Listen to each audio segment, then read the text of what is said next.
जय हिंद दोस्तों, स्वागत है आप सभी का आपके अपने YouTube चैनल जैकपुर पे। तो आज के इस वीडियो में हम लोग क्लास 10th के साइंस का प्री बोर्ड एग्जाम और आपके फाइनल एग्जाम दोनों के लिए यूज़फुल होने वाला है। चलिए शुरू करते हैं और देखते हैं क्या है हमारा आज का इम्पॉर्टेंट सवाल। इसके पहले भी हमने पार्ट 1 और पार्ट 2 चैनल पे अपलोड कर दिया है। यदि आप लोगों ने नहीं देखा है तो ज़रूर से ज़रूर देख लीजिएगा। उसका हमने प्लेलिस्ट बना दिया अलग से, जा करके उसको ज़रूर देख लेना है आप सभी को। तो चलिए शुरू करते हैं। सबसे पहला सवाल, किसी बिंब का वास्तविक तथा समान साइज का प्रतिबिंब प्राप्त करने के लिए बिंब को उत्तल लेंस के सामने कहाँ पर रखेंगे? तो इसका राइट आंसर हो जाएगा फोकस दूरी की दुगनी दूरी पर। नेक्स्ट आते हैं, ध्रुव और वक्रता केंद्र को मिलाने वाली रेखा को क्या कहते हैं? ध्रुव और वक्रता केंद्र को मिलाने वाली रेखा को हम लोग मुख्य अक्ष कहते हैं। दाढ़ी बनाने में किस दर्पण का प्रयोग किया जाता है? दाढ़ी बनाने में जिस दर्पण का उपयोग करते हैं उसको हम लोग समतल दर्पण कहते हैं। ठीक है, ऑप्शन नंबर ए। अवतल लेंस की जो फोकस दूरी होती है, अवतल लेंस की फोकस दूरी क्या होती है? ऋणात्मक होती है। ठीक उसी प्रकार से उत्तल की धनात्मक हो जाएगी। आइए अगले सवाल पे आते हैं। क्वेश्चन नंबर 5 में, अवतल दर्पण द्वारा प्रतिबिंब दर्पण के पीछे बनता है जब वस्तु क्या होगा? जब वस्तु जो है पी तथा एफ के बीच होता है। ठीक है, नेक्स्ट आते हैं हम लोग। नेक्स्ट है आपका, आँख के रंगीन भाग को क्या कहते हैं? आँख का जो रंगीन भाग होता है, ये काफ़ी अच्छा सवाल है, एग्जाम में बार बार पूछा जाता है। तो उसको परितारिका यानी कि आइरिस कहा जाता है। सामान्य नेत्र से दूर बिंदु क्या है? मोस्ट इंपॉर्टेंट सवाल है, एग्जाम में पूछा जाता है। तो सामान्य बिंदु की जो दूर बिंदु बोलता है तो वो अनंत हो जाएगा। लेकिन अगर अगर अगर निकट निकट बिंदु बोले तो 25 सेंटीमीटर आपको आंसर करना है। अगले सवाल पे आते हैं। कहा जा रहा है आपसे कि प्रतिदिन सूर्योदय एवं सूर्यास्त के बीच लगभग कितने मिनट का अंतर होता है? ये भी सवाल जो है आपके काफ़ी इम्पोर्टेंट है, याद रखना है। तो ये जो होता है लगभग 2 मिनट के अंतर होता है। दृष्टि दोष मुख्यतः होते हैं कितने प्रकार के, आपको बतानी है। तो दृष्टि दोष होता है 3 प्रकार का। नेक्स्ट आइए, किसी विद्युत बल्ब का अनुमतांक 220, 100 वाट और 100 वोल्ट प्रचलित होता है, तब उपयुक्त शक्ति कितनी होगी? यानी आपको शक्ति का परिकलन करना है। तो यहाँ पे जो शक्ति हो जाएगी उसका जब आप उसको कैलकुलेशन लगाओगे तो ये 50 वाट निकल कर आ जाएगा। इसका भी हम आपको डिटेल्स करके जरूर बताएंगे। नेक्स्ट आइए, कह रहा है आपसे एक कूलम आवेश में कितना इलेक्ट्रॉन होता है? ठीक है, तो एक कूलम आवेश में इलेक्ट्रॉनों की जो संख्या होती है वो 0.6 गुना 10⁻19 इलेक्ट्रॉन होता है।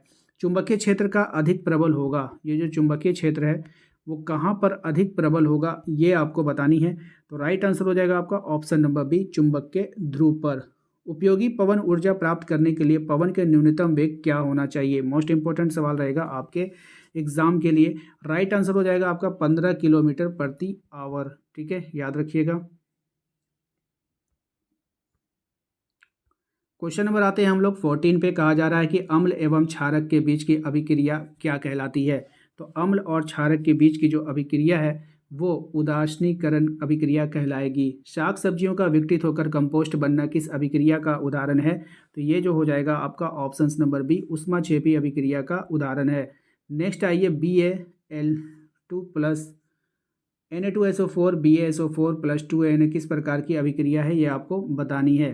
ठीक है, तो ये जो अभिक्रिया हो रही है इसमें आपको बताना है कि ये किस तरह की अभिक्रिया है। तो ये द्विविस्थापन अभिक्रिया है। ठीक है, ये कौन सा अभिक्रिया है? द्विविस्थापन। उदासीनीकरण अभिक्रिया से क्या प्राप्त होता है? उदासीनीकरण अभिक्रिया जो होती है उनसे प्राप्त होता है लवण और जल, दोनों प्राप्त होगा, याद रखना है। कह रहा है आपसे कि ABCD का पीएच मान जो है आपको ये दिया है, निम्न में से कौन सा पदार्थ अम्ल है? अब देखिए, इस तरह का सवाल एग्जाम में कई बार पूछा जा चुका है। तो जिसका पीएच मान 7 से कम होता है वो आपका क्या होता है? अम्ल होता है। तो यहाँ पे 7 से कम 2 है जो रिप्रेजेंट कर रहता है ए को, इसलिए हमारा राइट आंसर ए हो जाएगा जो कि आपका अम्ल हो जाएगा। ठीक है, आइए अगले सवाल पे आते हैं। एंटा एसिड का उदाहरण आपको देना है कि एंटा एसिड यहाँ पर कौन हो जाएगा? तो राइट आंसर हो जाएगा आपका मिल्क ऑफ मैग्नीशिया और बेकिंग सोडा, तो दोनों हो जाएगा। कौन सा पदार्थ क्लोरीन से अभिक्रिया करके विरंजक चूर्ण बना लेता है? तो ये जो हो जाएगा आपका ऑप्शन नंबर ए, CaSO4 हो जाएगा। उभयधर्मी ऑक्साइड के उदाहरण आपको देना है। उभयधर्मी ऑक्साइड का जो उदाहरण हो जाएगा वो हो जाएगा आपका Al2O3 और ZNO। ठीक है, तो ये आपको याद रखना है। कांसा मिश्र धातु है, किसका किसका है ये आपको बतानी है। तो कांसा जो मिश्र धातु हो जाएगा वो हो जाएगा आपका Cu+Sn यानी कि कॉपर और टिन का। अगले सवाल पे आते हैं, चाकू से काटा जा सकने वाला धातु कौन सा होगा। तो चाकू से काटा जा सकने वाला जो धातु होगा वो सोडियम होगा, जिसको हम लोग आसानी से काट सकते हैं। इनमें से किस तत्व का इलेक्ट्रॉनिक विन्यास दिया गया है, यानी आपको इलेक्ट्रॉनिक विन्यास दे देगा और फिर आपसे पूछेगा बताइए ये किसका इलेक्ट्रॉनिक विन्यास है। सही जवाब हो जाएगा आपका ऑप्शन नंबर ए, यानी कि क्लोरीन का है। निम्न में से कौन सा कथन जो है वो असत्य है, यानी कि गलत है, आपको पहचाननी है। तो राइट आंसर हो जाएगा मीथेन असंतृप्त हाइड्रोकार्बन, ये जो है गलत है, यही हमारा आंसर होगा। बेंजीन का अणुसूत्र यहाँ पर आपको बतानी है, तो बेंजीन का जो अणुसूत्र हो जाएगा वो C6H6 हो जाएगा, याद रखिएगा। अगले सवाल पे आते हैं, कहा जा रहा है इनमें से कौन तत्व उपधातु नहीं है। कौन उपधातु नहीं है, राइट आंसर हो जाएगा जो हाइड्रोजन है वो हमारा उपधातु की श्रेणी में नहीं आता है। अगले सवाल में आते हैं हम लोग, पायरुवेट विखंडन से ये CO2 और H2O तथा ऊर्जा देता है, यह क्रिया होती है कहाँ होती है, आपको यही बतानी है इसमें। तो ये माइटोकॉन्ड्रिया में होती है। पौधों में वाष्पोत्सर्जन किस भाग में होता है, मोस्ट इंपॉर्टेंट सवाल रहेगा आपके एग्जाम के लिए। तो ये आपका पत्तियों में होता है। अगले सवाल पे आइए, अगला सवाल है हमारा, अमाशय में कौन सा एंजाइम पाया जाता है। तो अमाशय में जो एंजाइम पाया जाएगा वो कौन सा एंजाइम है, ट्रिप्सिन एंजाइम पाया जाएगा, याद रखिएगा, इंपॉर्टेंट रहेगा एग्जाम के लिए। दो तंत्रिका के मध्य खाली स्थान को क्या कहा जाता है। तो खाली स्थान को जो कहा जाएगा वो कहा जाएगा स्नैप्स। क्या कहा जाएगा, स्नैप्स। फल को पकाने के लिए कौन सा हार्मोन उत्तरदायी होता है। तो ये जो हो जाएगा आपका एथिलीन। ठीक है। मलेरिया परजीवी का नाम क्या होता है। तो मलेरिया परजीवी का नाम हो जाएगा प्लाज्मोडियम, याद रखना है। अगले सवाल पे आइए, क्वेश्चन नंबर 34 में कह रहा है निम्न में से कौन मादा जननतंत्र का भाग नहीं है। तो मादा जननतंत्र का भाग नहीं है शुक्रवाहिका, ये तो है पुरुष का भाग होता है, तो याद रखना है। अगले सवाल में आइए, कहा जा रहा है आपसे कि मानव शरीर के किसी सामान्य कोशिका में गुणसूत्रों के कितने युग्म होते हैं। तो गुणसूत्रों के जो युग्म होते हैं वो हो जाएगा आपका ऑप्शन नंबर सी, यानी कि 23 होते हैं। अगले सवाल में आइए, कहा जा रहा है आपसे कि मानव के स्त्री में लिंग गुणसूत्र होते हैं। तो लिंग गुणसूत्र जो होगा वो हो जाएगा आपका ऑप्शन नंबर है XX, है ना, और पुरुषों में होता है XY। तो ये आपको याद रखनी है। नेक्स्ट आइए, अगले सवाल पे कहा जा रहा है आपका निम्न में से कौन जैव अनिम्नीकरण पदार्थ है।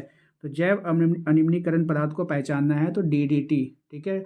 इसका फुल फॉर्म होता है डाइक्लोरो डाइफिनाइल ट्राइक्लोरोइथेन, इसको याद रखिएगा। पेड़ पौधों, जंतु तथा सूक्ष्म पर्यावरण के कैसे घटक होते हैं। तो राइट आंसर हो जाएगा आपका ऑप्शन नंबर है जैविक घटक होते हैं। ऊर्जा के गैर पारंपरिक स्रोत कौन से हैं। तो ये हो जाएगा आपका राइट आंसर पवन ऊर्जा। कौन होंगे, पवन ऊर्जा हो जाएंगे। क्वेश्चन नंबर 40 की अगर हम बात करें तो इसमें आपसे पूछा गया है कि कुलह जल संचयन एक पुरानी विधि है, यह निम्नलिखित में से किस प्रदेश में उपयोग में लाई जाती है। तो ये हो जाएगा आपका right answer option number A, Himachal Pradesh में। आशा करते हैं आप लोगों को आज का ये वीडियो पसंद आया होगा। वीडियो अच्छा लगा है तो प्लीज़ वीडियो को लाइक कर दीजिएगा। चैनल पे पहली बार आएँ तो सब्सक्राइब करना बिल्कुल भी ना भूलें। और यदि आप सब्जेक्टिव की तैयारी करना चाहते हैं तो आप हमारे व्हाट्सअप ग्रुप को ज्वाइन कर सकते हैं और व्हाट्सअप चैनल को जरूर ज्वाइन कीजिएगा, जहाँ आपके सब्जेक्टिव क्वेश्चन आंसर उपलब्ध कराए जाएंगे। लिंक हमने डिस्क्रिप्शन में डाल रखा है, तो वहाँ से जाकर ज्वाइन कर लीजिए। मिलते हैं नेक्स्ट अगले वीडियो में। Thank you.